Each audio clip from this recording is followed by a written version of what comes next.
Bienvenue sur École en ligne, la plateforme qui a pour vocation de faire de vos enfants des génies.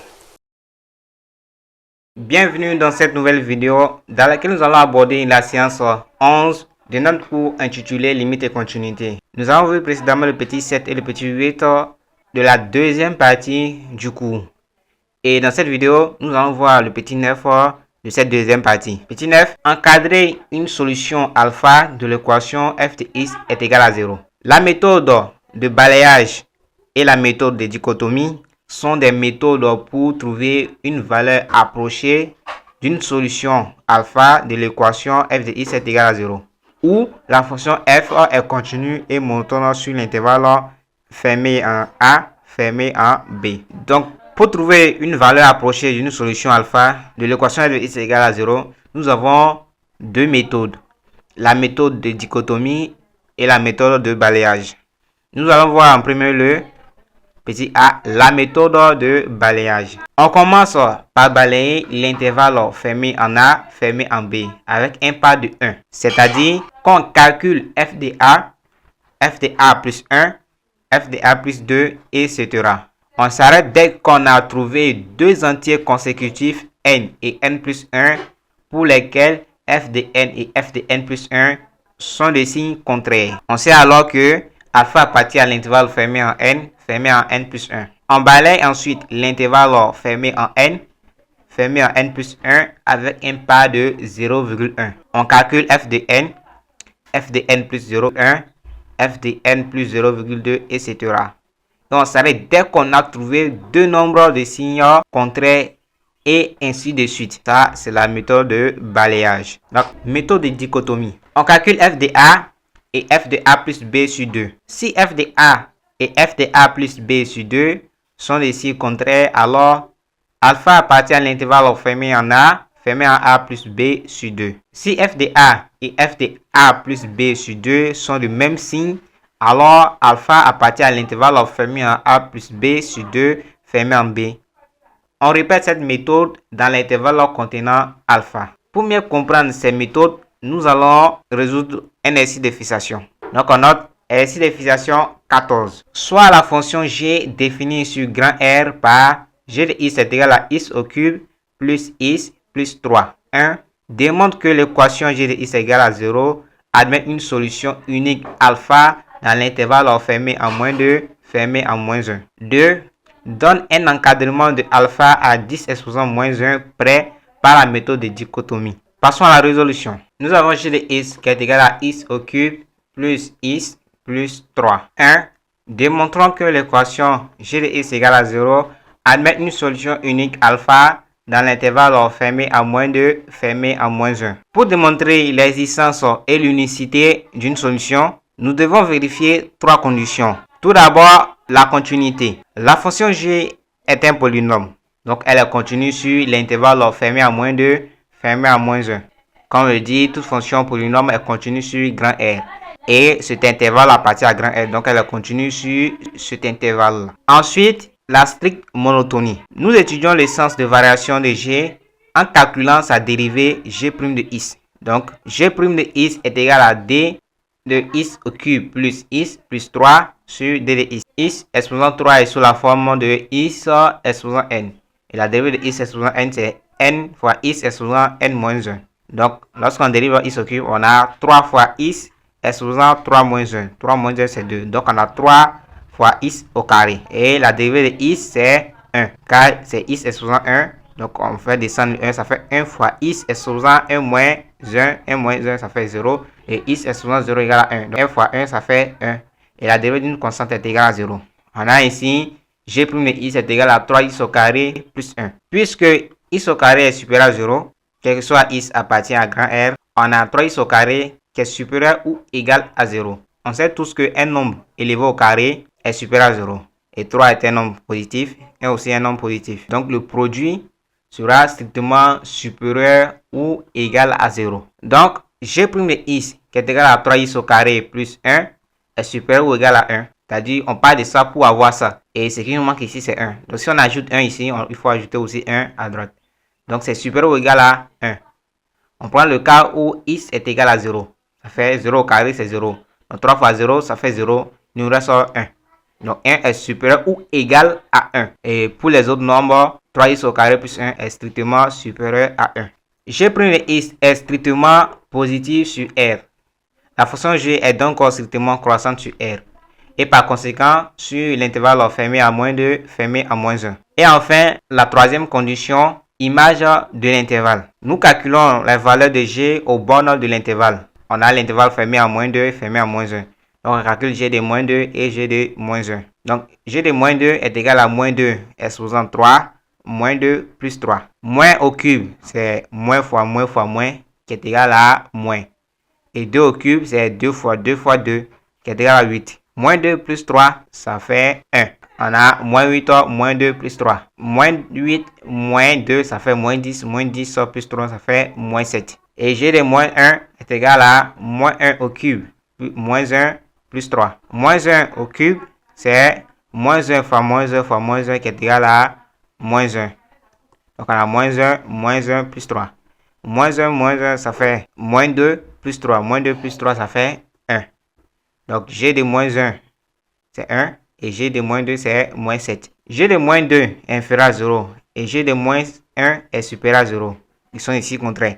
Donc, puisque G est continu et strictement croissante sur l'intervalle fermé à moins 2, fermé à moins 1, et que 0 est compris entre G de moins 2 et G de moins 1, alors l'équation G de x est égale à 0 admet une solution unique alpha dans l'intervalle fermé à moins 2, fermé à moins 1. On est d'accord que lorsqu'ils sont de signes contraires, 0 est compris entre ces deux nombres. Et nous venons de répondre à la question. 2. Donnons un encadrement de alpha à 10 exposant moins 1 près par la méthode de dichotomie. Et pour faire cela, nous avons besoin d'un petit rappel. La méthode de dichotomie ou bisection est un algorithme qui réduit l'intervalle contenant la solution alpha de moitié à chaque étape en se basant sur le théorème des valeurs intermédiaires. On réduit l'intervalle qu'on a au départ de moitié à moitié au fur et à mesure qu'on avance en se basant sur le théorème des valeurs intermédiaires. L'objectif est d'obtenir un intervalle final, intervalle fermé en A, fermé en B, tel que sa longueur L est égale à B moins A, soit inférieur ou égal à 10 exposant moins 1. Donc, l'objectif c'est de trouver un intervalle et lorsqu'on va calculer la longueur de cet intervalle-là, elle sera inférieure ou égale à 10 exposant moins 1, soit 0,1. Et la longueur est définie par B moins A. On passe par l'étape 0, c'est-à-dire l'initialisation. C'est quand on a comme les éléments initiaux. Donc nous avons l'intervalle initial I0 qui est égal à l'intervalle fermé en A0, fermé en B0. Et notre intervalle initial c'est intervalle fermé en moins 2, fermé en moins 1. La longueur L0 est égale à notre B c'est moins 1 et notre A c'est moins 2. Donc on fait B moins A, donc ça fait moins 1 moins 2 qui est égal à 1. Car moins fois moins ça fait plus. Moins 1 plus 2 est égal à 1. Signe aux bornes. G de moins 2 est égal à moins 7 qui est inférieur à 0. Et G de moins 1 est égal à 1 qui est supérieur à 0. Donc A est bien entre ces bornes. Après avoir énoncé ces éléments initiaux, nous allons passer à l'étape 1 qui est la réduction. Donc nous allons réduire l'intervalle initial. Et pour cela, nous allons calculer le milieu M0, c'est-à-dire le milieu de l'intervalle qui est là. Nous avons M0 qui est égal à A0 plus B0 sur 2. Notre A0 c'est moins 2 et notre B0 c'est moins 1. Donc on a moins 2 plus moins 1 sur 2. Plus fois moins, ça fait moins. Donc on a moins 2, moins 1. Ça fait moins 3. Donc M0 est égal à moins 3 divisé par 2 est égal à moins 1,5. Calculons maintenant G de M0. L'image de M0 par la fonction G. On a G de moins 1,5 qui est égal à moins 1,5 le tout au cube, moins 1,5 plus 3 qui est égal à moins 1,875. Choix du nouvel intervalle I1. Donc à travers ces éléments-là, nous allons choisir un nouvel intervalle. Et cet intervalle-là est soit entre A0, M0 et M0, B0. Entre ces deux intervalles. Et pour connaître l'intervalle, nous allons vérifier ces deux cas. Nous avons G de moins 2 qui est égal à moins 7 qui est inférieur à 0 et G de moins 1,75 qui est aussi inférieur à 0. On a les deux nombres qui sont de même signe. Alors, le nouvel intervalle ne sera pas parmi ces deux-là. Donc, on peut noter, il n'y a pas de solution entre A0 et M0. Donc, G de moins 1,5 est égal à moins 1,875, qui est inférieur à 0. Et G de moins 1 est égal à 1, qui est supérieur à 0. Ils sont ici contraints. Donc, alpha est entre M0 et B0. On a ainsi notre nouvel intervalle. Donc, I1 est égal à l'intervalle fermé à moins 1,5, fermé à moins 1. C'est-à-dire cela.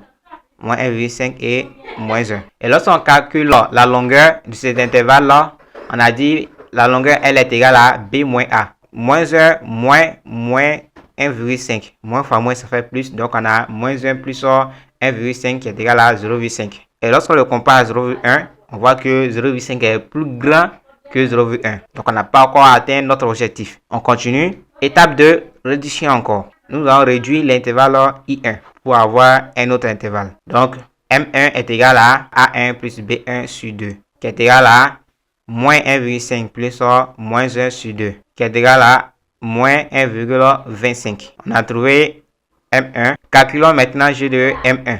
G de moins 1,25 est égal à moins 1,25 le tout au cube, moins 1,25 plus 3. On obtient moins 0,203. Choix du nouvel intervalle I2. Donc, à travers ces éléments, nous allons définir l'intervalle I2. Donc, on a G de moins 1,5 qui est égal à moins 1,875 inférieur à 0. Et G de moins 1,25 qui est égal à moins 0,203 qui est inférieur à 0 aussi. Donc, ils sont de même signe. Donc, il n'y a pas de solution entre A1 et M1. Nous allons vérifier entre M1 et B1. Nous avons G de moins 1,25 qui est égal à moins 0,203 inférieur à 0. Et G de moins 1 est égal à 1 supérieur à 0. Ils sont ici contraints. Donc, alpha est entre M1 et B1. Donc, le nouvel intervalle, c'est I2 est égal à l'intervalle fermé à moins 1,25, fermé à moins 1. La longueur est égale à 0,25, car lorsqu'on fait moins 1 moins 1,25, on trouve 0,25. Et 0,25 est toujours supérieur à 0,1. Donc, on continue. Étape 3, réduction. M2 est égal à A2 plus B2 divisé par 2. Notre A2 ici, c'est moins 1,25 et notre B2, c'est moins 1. Et lorsqu'on remplace, on a moins 1,25 plus moins 1 sur 2, qui est égal à moins 1,125. Calcul de G de M de 2. Donc, nous allons calculer l'image de ça par la fonction G. On obtient G de moins 1,125 est égal à moins 1,125 le tout au cube moins 1,125 plus 3, qui est égal à 0,451. Donc, choix du nouvel intervalle I3. On vérifie avec ces deux-là. G de moins 1,25 est égal à moins 0,203, qui est inférieur à 0. Et G de moins 1,125 est égal à 0,451, qui est supérieur à 0. Donc, les deux là sont ici contraires. Donc, alpha est entre A2 et M2. Entre ces deux-là, G de moins 1,125, on obtient un nombre positif. Et G de moins 1, un nombre positif. Ce sont les mêmes signes. Alors, il n'y a pas de solution entre M2 et B2. Donc, notre nouvel intervalle, c'est I3 est égal à l'intervalle fermé à moins 1,25, fermé à moins 1,125. Donc, la longueur est égale à 0,125. Et quand on vérifie, 0,125 est toujours supérieur à 0,1. Donc, on continue. Étape 4, réduction.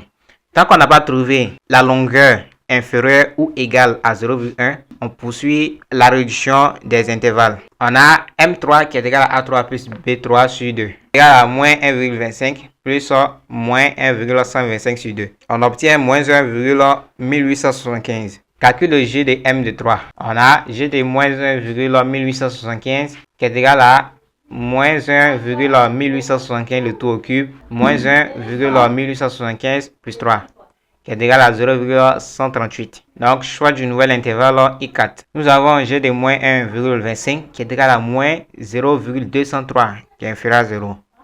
Et G de moins 1,1875 qui est égal à 0,138, qui est supérieur à 0. Ils sont ici contraires. Alors, alpha est entre A3 et M3. Et ici, ils sont le même signe. Donc, il n'y a pas de solution entre M3 et B3. I4 est égal à l'intervalle ici, fermé en moins 1,25, fermé en moins 1,1875. Et I4 est égal à 0,0625, Et lorsqu'on compare 0,0625 à 0,1, on voit bien que 0,0625 est inférieur à 0,1. Et on atteint notre objectif. Donc, l'intervalle I4 a une longueur de 0,0625 qui est inférieure ou égale à 0,1.